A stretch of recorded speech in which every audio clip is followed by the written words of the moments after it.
between us. Well, thank you very much. It's an honor to have the president of Ukraine with us. We've had a lot of good discussions, a lot of good talks, and I think progress is being made, very, very substantial progress in many ways. We had a good meeting, as you know, just a short while ago with the president of Russia. And I think there's a possibility that something could come out of it. And today's meeting is very important. We have, I guess, the seven very powerful leaders from Europe. And we're going to be meeting with them right after this meeting. And thank you very much for being here. Thanks so much, Mr. President. If I can, first of all, thank Please. you for invitation and thank you very much for your efforts, personal efforts to stop killings and stop this war. Thank you. And using this opportunity, many thanks to your wife, First Lady of the United States. She sent a letter to Putin about our children, adopted children, and my wife, First Lady of Ukraine. She gave the letter. It's not to you, to your wife. Oh, I want. Yeah. So we are saying this sensitive topic. Yeah. Yes, please. And thanks to our partners and that you supported this format. That after our meeting we can have leaders who are around us: the UK, France, Germany, Italy, Finland, EU, NATO. Mm-hmm. I mean, all partners around Ukraine supporting us. Thanks to them, and thank you very much for invitation. Thank you very much for being here. President Trump. Do you think it's fair? Yes, Peter, go ahead. Thank you, President Trump. So, President Zelensky, you say in a post on X today, Russia must end this war, which it itself started. President Trump, you say President Zelensky of Ukraine can end the war with Russia almost immediately if he wants to. Which is it? Yeah, I think that's true. I think we're going to have a meeting. I think if everything works out well today, we'll have a trilat. And I think there will be a reasonable chance of ending the war when we do that. And is this the end of the road for American support for Ukraine? Is today's meeting deal or no deal? I can never say that. It's never the end of the road. People are being killed and we want to stop that. So I would not say it's the end of the road. No, I think we have a good chance of doing it. It's been almost 4 years now that a lot of people were killed last week. A lot of people last week. I mean, millions of people killed, but a lot of people last week for whatever reason. A big number, a lot of soldiers, on both sides. And I know the president, I know myself, and I believe Vladimir Putin wants to see it ended. And as you met with Putin on Friday, today you've got President Zelensky here. As you listen to Russia and Ukraine, which side has the better cards? Well, I don't want to say that. I'm just here to be, look, this isn't my war. This is Joe Biden's war. He's the one that had a lot to do with this happening. And we want to get it ended. And we want it to end good for everybody. We want it to end good. The people of Ukraine have suffered incredibly. And to that point, President Zelensky, are you prepared to keep sending Ukrainian troops to their deaths for another couple of years? Or are you going to agree to redraw the maps? Thank you for your question. So, first of all, we live under each day attacks. That today have been a lot of attacks and a lot of wounded people, and the child was dead, small one year and a half. So we need to stop this war, to stop Russia, and we need support American and European partners. And we will do our best for this. So. And I think we show that we are strong people, and we supported the idea of the United States, of personally of President Trump, to stop this war, to make a diplomatic way of finishing this war. And we are ready for trilateral, as President said. This is a good signal about trilateral. I think this is very good. Thank you. Mr. President,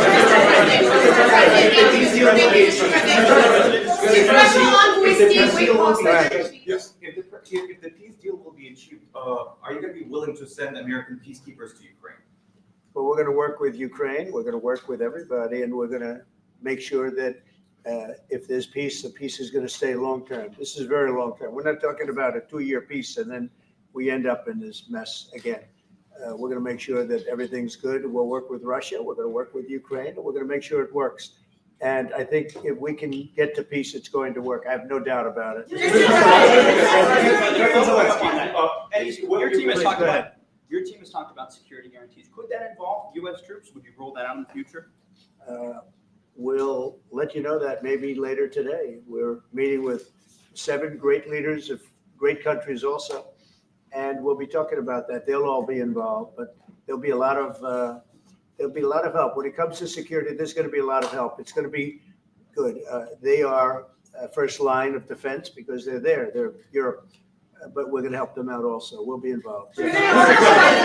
President, Vladimir Putin mentioned that the war will not end without addressing the root causes of this war. Have you had an understanding what are the root causes of this war? Well, look, the war is going to end. When it ends, I can't tell you, but the war is going to end, and this gentleman wants it to end, and Vladimir Putin wants it to end. I think the whole world is tired of it, and we're going to get it ended. It was, I've done 6 wars. I've ended 6 wars, and I thought this maybe would be the easiest one, and it's not the easiest one. It's a tough one. A lot of reasons for it.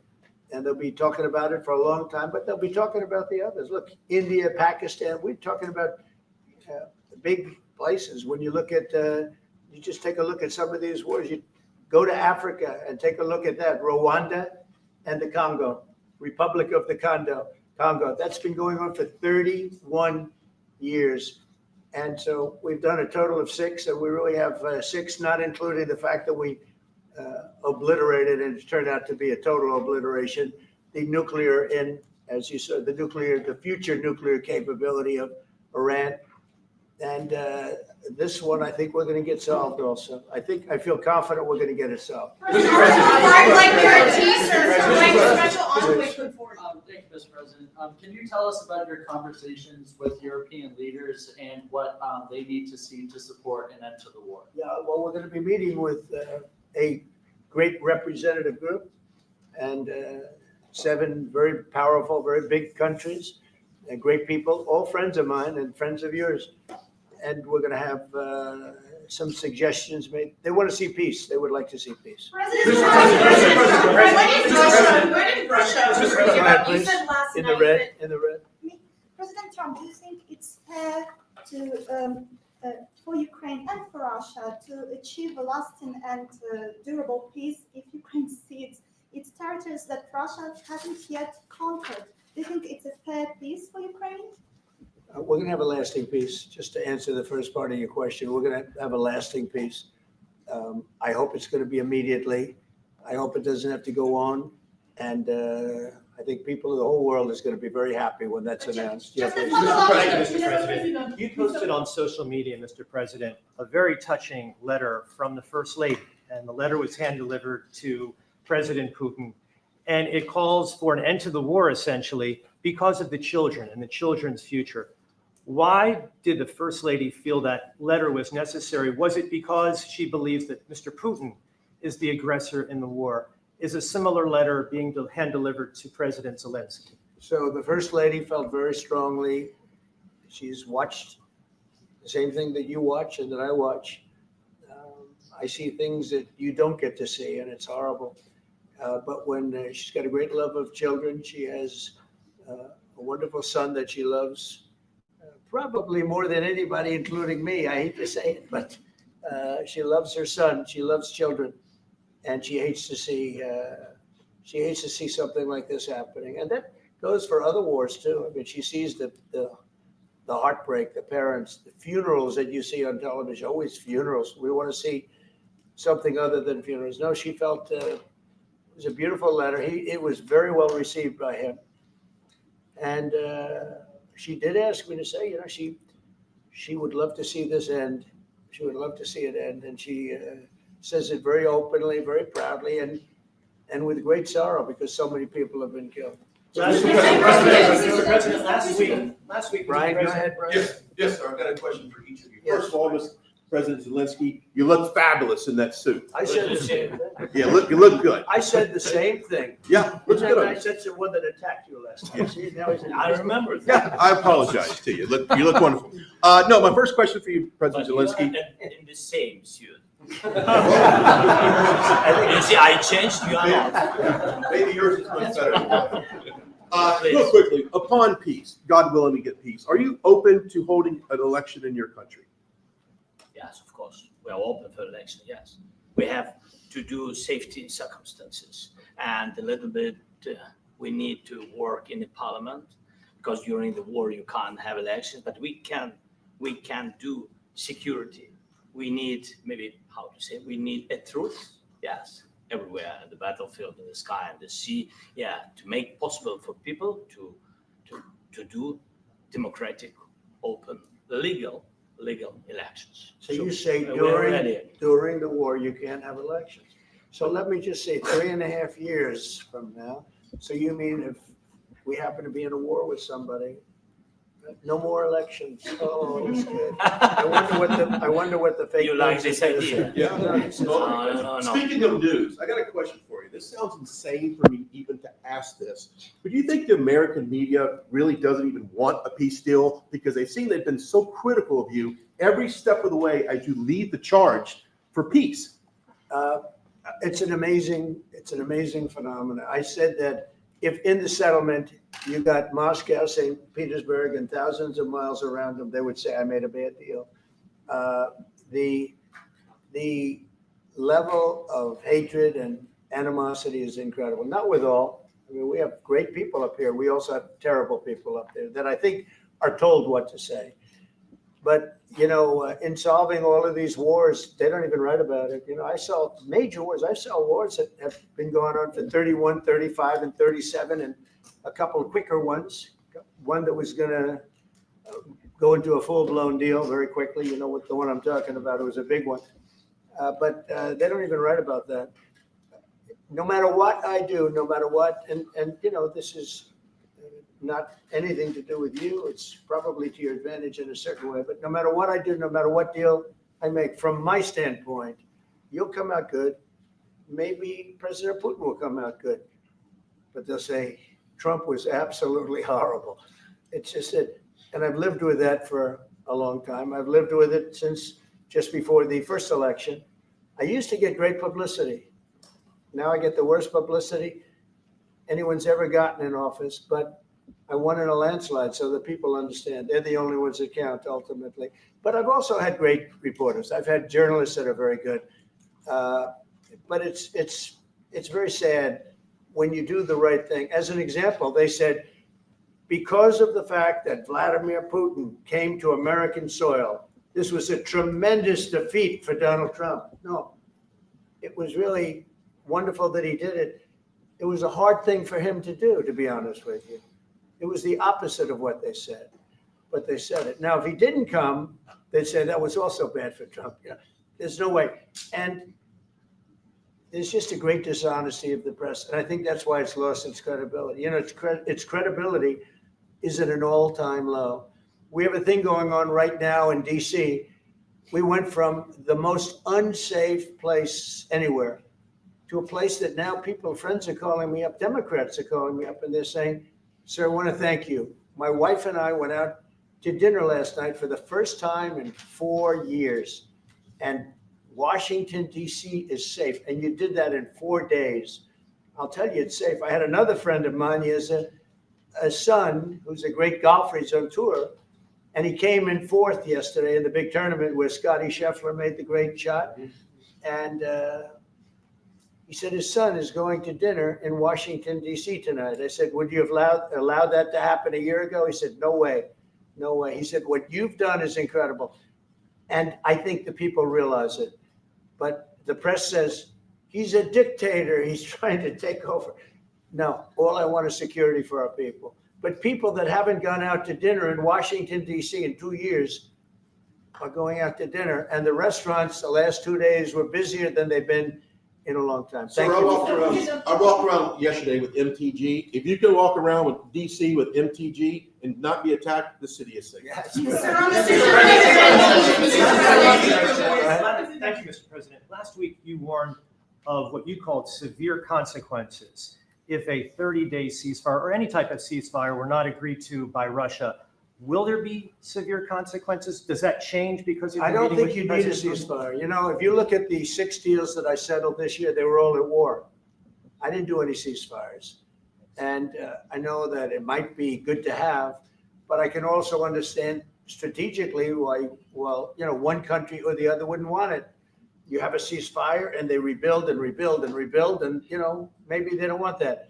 But if you look at the 6 deals that we made peace and you know, long-term, long-running wars, I didn't do any ceasefires.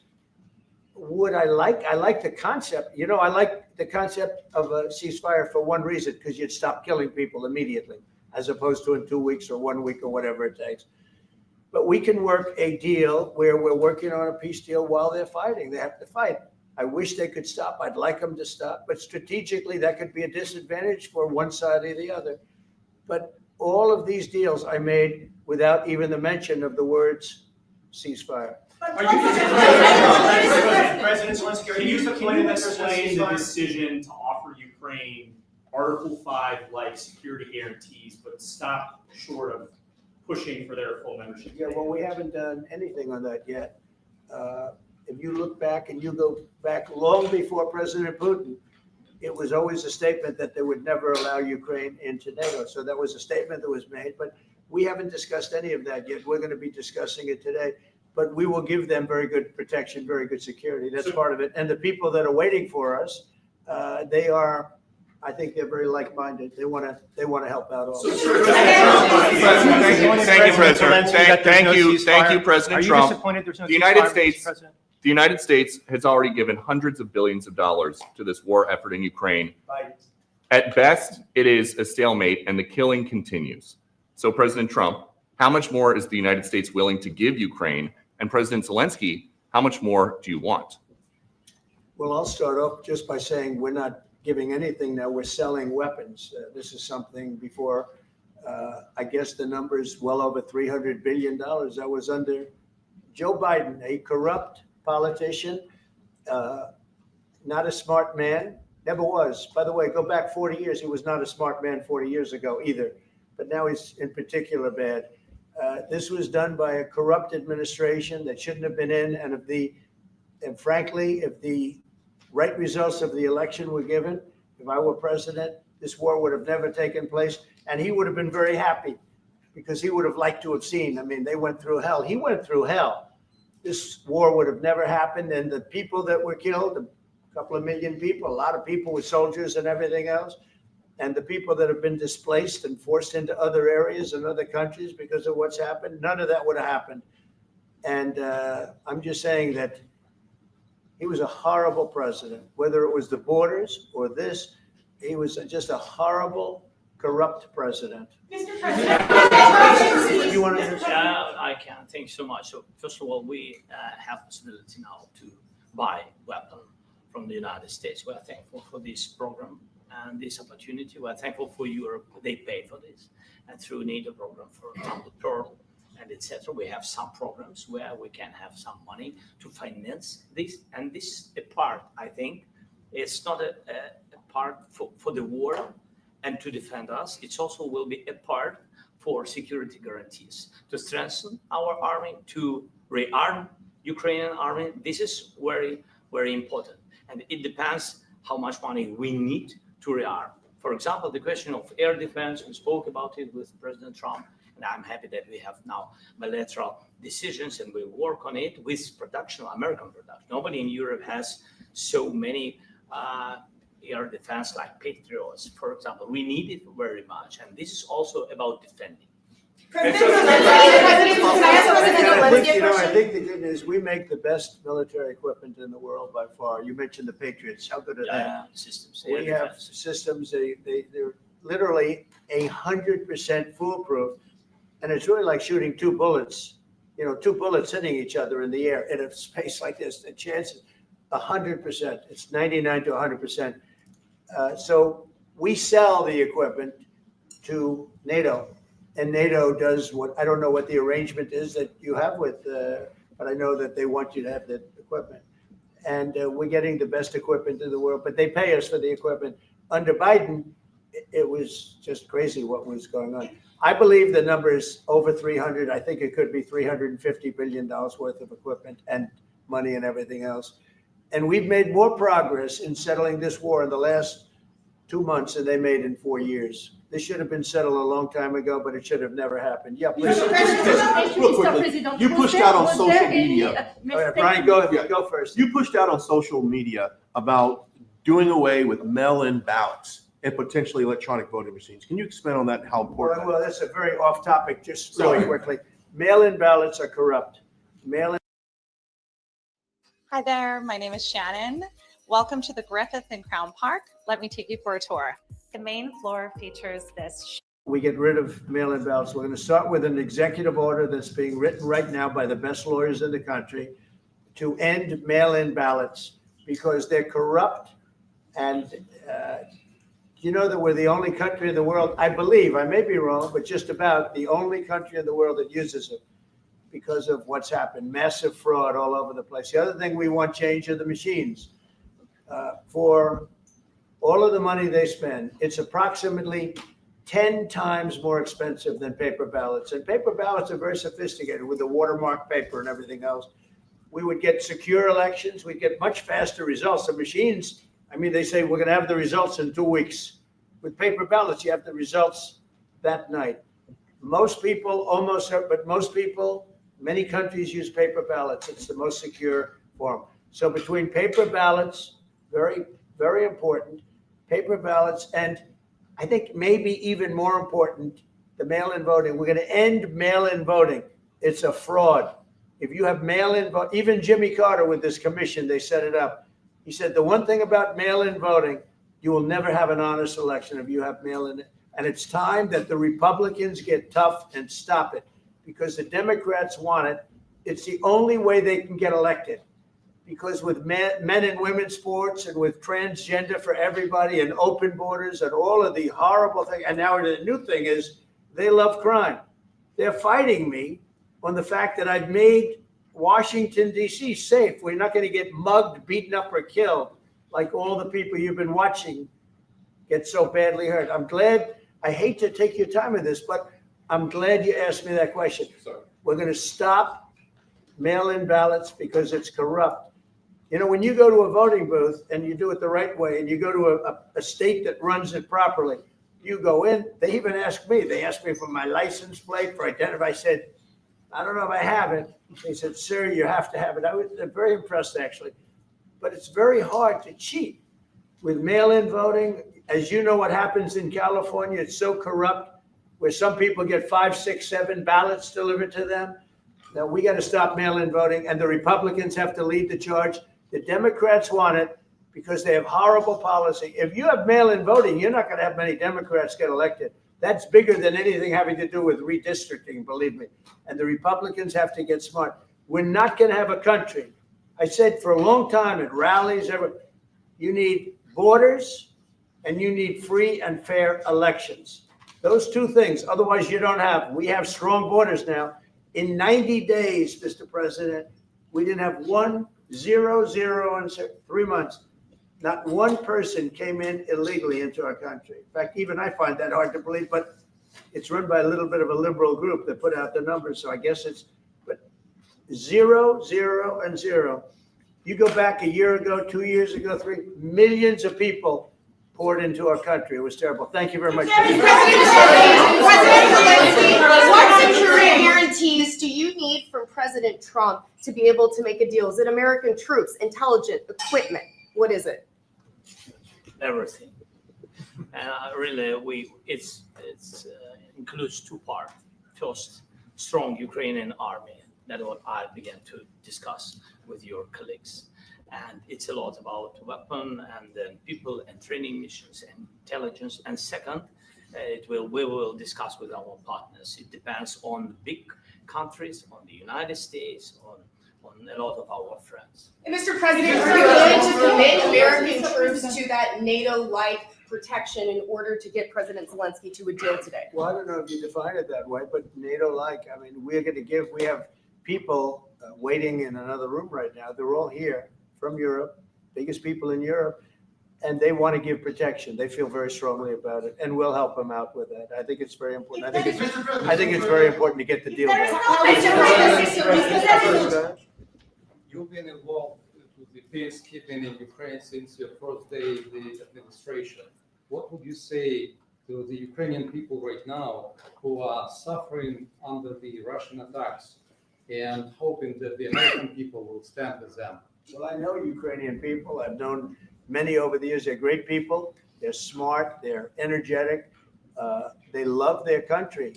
I mean, they love their country, and we want to get this war ended. That's all I can do. I love the Ukrainian people, but I love all people. I love the Russian people. I love them all. I want to get the war stopped. Very important. Mr. President, was there any aspect of your discussion with Vladimir Putin that left you disappointed? Look, we just spoke to, I was just telling the president, I just spoke to President Putin indirectly, and we're going to have a phone call right after these meetings today. And we may or may not have a trilat. If we don't have a trilat, then the fighting continues. And if we do, we have a good chance. I think if we have a trilat, there's a good chance of maybe ending it. But he's expecting my call when we're finished with this meeting. Thank you very much. Thank you,